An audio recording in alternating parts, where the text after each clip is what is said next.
இப்போ 9th some என்ன கொடுத்துருக்காங்கன்னா, ஒரு பாசிட்டிவ் இன்டிஜர் வந்து 88ஆல் டிவைட் பண்ணும்போது ரிமைண்டர் 61 கிடைக்கும்.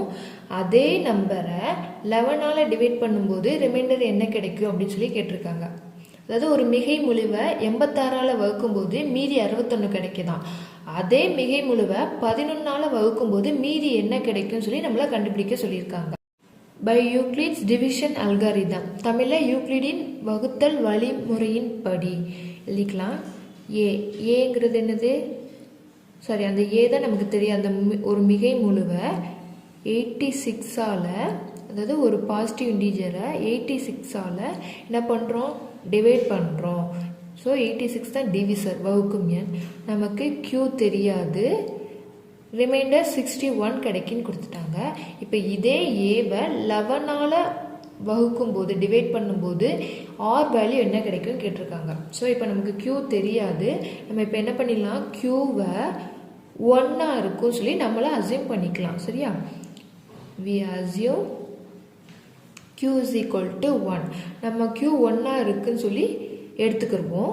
அப்போ ஏ வேல்யூ என்ன கிடைக்கும்? 86 இன்ட்டு Q 1 இருந்ததுன்னா ஏ என்ன கிடைக்கும்? 86 plus 61. Answer 6 plus 1 7, 8 plus 6 14. இப்போ ஏ வேல்யூ அந்த பாசிட்டிவ் இன்டிஜர் நமக்கு என்ன கிடைச்சிருக்கு? 147. அதாவது Qவை நம்ம 1 எடுத்துக்கிட்டோம்னா அந்த பாசிட்டிவ் இன்டிஜர் 147 கிடைச்சிருக்கு. புரியுதா? Qவை நம்ம 1 எடுத்துக்கிட்டோம்னா மிகை முழு 147 கிடைக்கும். இப்போ அதே ஏவை நம்ம 11ஆல் டிவைட் பண்ணும்போது ஆர் என்ன கிடைக்கும் அப்படின்னு சொல்லி கேட்டிருக்காங்க. இப்போ ஏ 147. இப்போ இதே 147 நம்ம 11ஆல் டிவைட் பண்ணோம்னா என்ன கிடைக்கும் அப்படின்னு கேட்டிருக்காங்க. ஆர் வேல்யூ நமக்கு என்ன, ரிமைண்டர் என்னன்னு கேட்டிருக்காங்க. இப்போ நம்ம என்ன பண்ணலாம்? யூக்ளிட் டிவிஷன் அல்காரிதம் படி கண்டுபிடிக்கலாம். 147 11ஆல் டிவைட் பண்ணோம்னா 1 11s are 11, பேலன்ஸ் 3 இருக்கும் 37, 3 11s are 33, பேலன்ஸ் என்ன இருக்கும்? 7ல் 3 போச்சுன்னா 4. ஸோ இங்கே என்ன கிடைக்கும்? Q வேல்யூ 13, R வேல்யூ என்னது? 4. இதை Qன்னு வச்சுக்கலாம். 11, Q value 13 plus R, remainder என்னது? 4. ஓகே.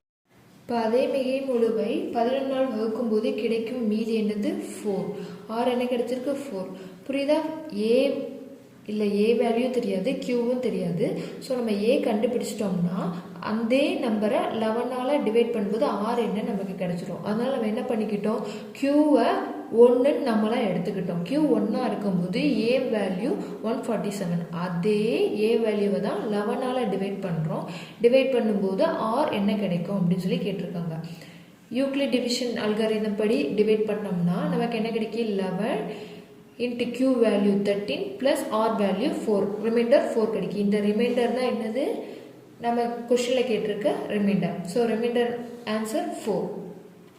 10th சம் பார்க்கலாம். என்ன கொடுத்துருக்காங்க? Prove that 2 consecutive positive integers are always coprime. அதாவது எந்த இரு அடுத்தடுத்த மிகை முழுக்கள் சார்பகா எண்கள் என நிறுவுக.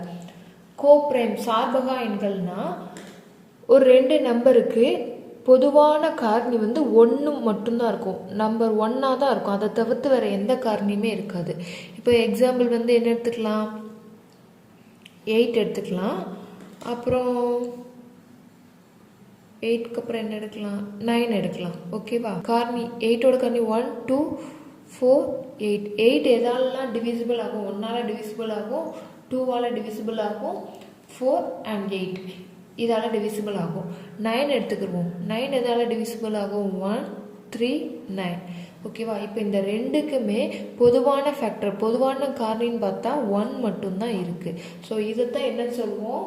சார்பகா எண்கள், அதாவது கோப்ரைம் அப்படின்னு சொல்லுவோம். 2 பாசிட்டிவ் இன்டிஜரோட ஹையஸ்ட் காமன் ஃபேக்டர் 1 இருந்தது அப்படின்னா அது கோப்ரைம் அர்த்தம். புரியுதா? 2 நம்பருக்கு நம்ம HCF எடுக்கிறோம். அதோட HCF வேல்யூ வந்து 1ன்னு கிடச்சிருச்சுன்னா அதுதான் கோப்ரைம். தமிழ் சொல்லணும்னா 2 மிகை முழுக்கள், அதாவது 2 நம்பருக்கு நம்ம மீப்போவை எடுத்தோம்னா அதோட மீப்போவா வேல்யூ 1ன்னு கிடச்சிச்சுன்னா அதைத்தான் நம்ம சார்பகா எண்கள் அப்படின்னு சொல்லுவோம். இப்போ நம்ம பார்க்கலாம், சொல்யூஷன் பார்க்கலாம். let the two consecutive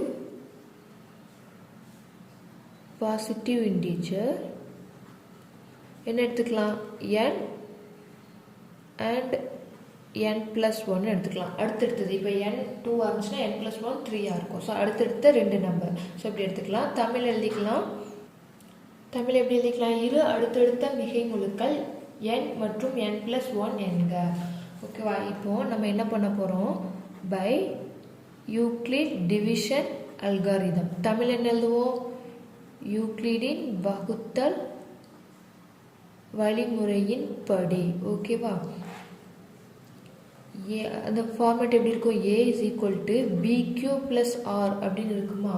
நம்ம இப்போ 2 நம்பர் எடுத்திருக்கோம். இந்த 2 நம்பரில் எது பெருசு, என்ன n plus 1 n plus 1 தான் பெருசு. ஏன் அப்படின்னு சொல்லுங்க, இப்போ n வந்து நம்ம 2ன்னு எடுத்தோம்னா n plus 1ங்கும்போது என்னை விட 1 அதிகமாக தான் இருக்கும். அப்போ n plus 1 3ஆக தான் இருக்கும். இப்போ n 4ன்னு எடுத்தோம்னா n plus 1 5ஆக தான் இருக்கும். ஸோ எது அதிக நம்பரோ அதைத்தான் நம்ம என்ன எடுப்போம், டிவிடெண்ட், அதாவது வகுப்படும் எண் ஏவா எடுப்போம். பிங்கிறது சின்ன நம்பர், அதனால டிவிசர் வகுக்கும் எண். இப்போ QR கண்டுபிடிக்கலாமா, n plus 1 உள்ள போட்டுக்கலாம், டிவிசரை வெளியில் எழுதிக்கலாம். n plus 1ல எத்தனை எண் இருக்கும், ஒரு எண் தான் இருக்கும். 1 n sir n. n plus 1ல எத்தனை எண் இருக்கும், ஒரு எண் இருக்கும். புரியுதா, இப்போ நம்பர் வச்சு சொல்லணும். இதுக்கு நான் சொல்கிறேன், என்னை வந்து நீங்கள் இப்போ 2ன்னு எடுத்துக்கிட்டிங்கன்னு வச்சுக்கோங்களேன். அப்போ n plus 1 3ஆக இருக்கும். உள்ளே நம்ம 2ன்னு போட்டோம்னா எத்தனை 2s இருக்கும், ஒரு 2 தான் இருக்கும். ஓகேவா, இப்போ 3 minus 2 1 கிடைக்கும். புரியுதா, இப்போ n plus 1ல எத்தனை எண் இருக்கும், ஒரு எண் இருக்கும். இப்போ வந்து உங்களுக்கு புரிஞ்சதுக்காக தான் நான் எண்ணுக்கு பதிலாக 2 நம்பர் வச்சு உங்களுக்கு சொல்லிக் கொடுத்தேன். ஓகேவா, இப்போ n plus 1 minus 1 என்ன எண்ணு கேன்சல் ஆயிரும், ரிமைண்டர் என்ன இருக்கும், 1 இருக்கும். q வேல்யூ என்னது 1 ப்ளஸ் ரிமைண்டர் என்னது 1. ஓகேவா, நம்ம எதுக்காக இந்த மெத்தட் பண்ணுறோம்னா, ரெண்டுக்கும் மீப்போவா அதாவது HCF 1ன்னு வந்துட்டா அது கோப்ரைம் நம்ம வந்து நிரூபிச்சிடலாம். அதுக்காக HCFக்காக தான் இப்போ நம்ம இந்த மெத்தட் பண்ணிகிட்டு இருக்கோம். ஓகேவா, HCF கண்டுபிடிக்கணும்னா R வேல்யூ 0 வரணும். 0 வர வரைக்கும் இந்த மெத்தடை ஃபாலோ பண்ணிட்டு போகணும். R வேல்யூ எப்போ 0 வருதோ அப்போ B வேல்யூ என்ன இருக்கோ அதுதான் HCF. ஓகேவா, இப்போ R ரிமைண்டர் 1 இருக்குது. ஸோ ரிமைண்டர் 0 வரணும். அப்போ இந்த மெத்தடை திருப்பி கண்டினியூ பண்ணலாம். பண்ணும்போது என்ன பண்ணணும், 1 வெளியில் வச்சுட்டு இந்த எண்ணை உள்ளே போடணும், அதாவது என்ன டிவிடெண்டில் போடணும். So n is equal to divisor என்னது 1. இப்போ கண்டுபிடிக்கலாமா, nல எத்தனை 1 இருக்கும், n டைம்ஸ் இருக்கும். புரியுதா, இப்போ நம்ம என்னன்னு வச்சுருந்தோம் மேலே, உங்களுக்கு புரியுறதுக்காக சொல்கிறேன். என்ன நம்ம 2ன்னு எடுத்துருந்தோம்னு வச்சுக்கோங்க, 2 நம்ம 1 வச்சுருந்தோம்னா 2ல் எத்தனை 1 இருக்கும், 2 1s இருக்கும். So 2 1s are 2, balance 0. ஓகேவா, புரியுதா, அப்போ nல எத்தனை 1 இருக்கும், n டைம்ஸ் 1 இருக்கும். ஓகேவா, இப்போ 1 n's are n, balance n minus n 0. இப்போ q வேல்யூ என்னது, q மேலே உள்ளது, qn ப்ளஸ் 0. ஓகேவா, இப்போ ரிமைண்டர் 0 வந்துருச்சு.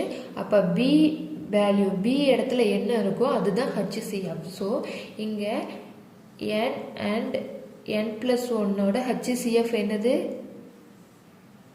எப்படி எழுதிக்கலாம், HCF of n and n plus 1 என்னது 1. இப்போ nக்கும் n plus 1க்கும் HCF 1 கிடைச்சிருச்சு.